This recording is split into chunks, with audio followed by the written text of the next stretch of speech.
ভারত থেকে নেমে আসা অপ্রত্যাশিত পানির ঢল আর বৃষ্টির পানিতে নোয়াখালী ও ফেনীসহ ১২টি জেলা বন্যা কবলিত। পানিবন্দী হয়ে পড়েছেন প্রায় ৪৫ লাখ মানুষ। চারদিকে পানি থই থই করলেও খাবার পানি নেই এক ফোঁটাও। হেলিকপ্টার দিয়ে ত্রাণ কার্যক্রম পরিচালনা করেছেন বাংলাদেশ বিমান বাহিনী, যা তদারকি করছেন বিমান বাহিনী প্রধান air chief marshal Hasan Mahmud Khan. তিনি বলেন, এ কার্যক্রম চলমান থাকবে। ফেনী থেকে ফিরে বিস্তারিত জানাচ্ছেন আরিফুল ইসলাম, ছবি তুলেছেন সাব্বির খান।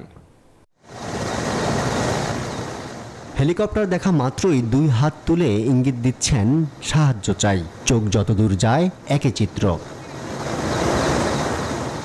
এই দৃশ্য ফেনীর ছাগলনাইয়া, ফুলগাজী ও পরশুরামের। ত্রিপুরা থেকে আসা ঢল ও গত কয়েকদিনের প্রবল বৃষ্টিতে তলিয়ে গেছে পুরো এলাকা। শুক্রবার সকাল থেকে ত্রাণ নিয়ে একের পর এক হেলিকপ্টার গেছে ফেনীর উদ্দেশ্যে। সকাল ১১টা থেকে ৩টি হেলিকপ্টারের মাধ্যমে ১০ বার ত্রাণ নিয়ে ফেনীতে যায় বিমান বাহিনী। কার্যক্রম পর্যবেক্ষণ করতে ছুটে যান বাংলাদেশ বিমান বাহিনীর প্রধান air chief marshal Hasan Mahmud Khan. পরিস্থিতি খুব ভয়াবহ।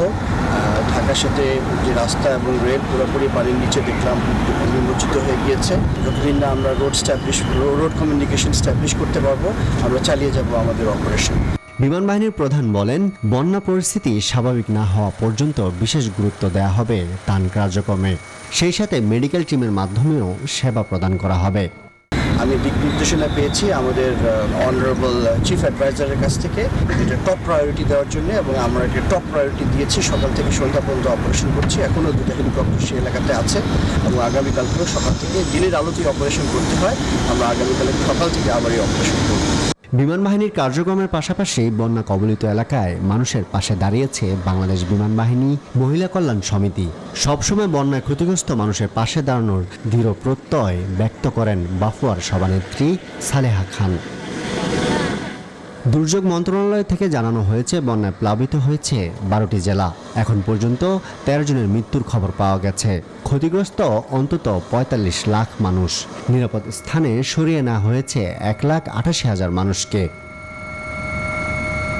সামরিক বা বেসামরিক সবার নিজ নিজ অবস্থান থেকে বন্যা কবলিত এলাকার মানুষের পাশে দাঁড়ালে এই ভয়ঙ্কর দুর্যোগের ক্ষতি কমিয়ে আনা সম্ভব।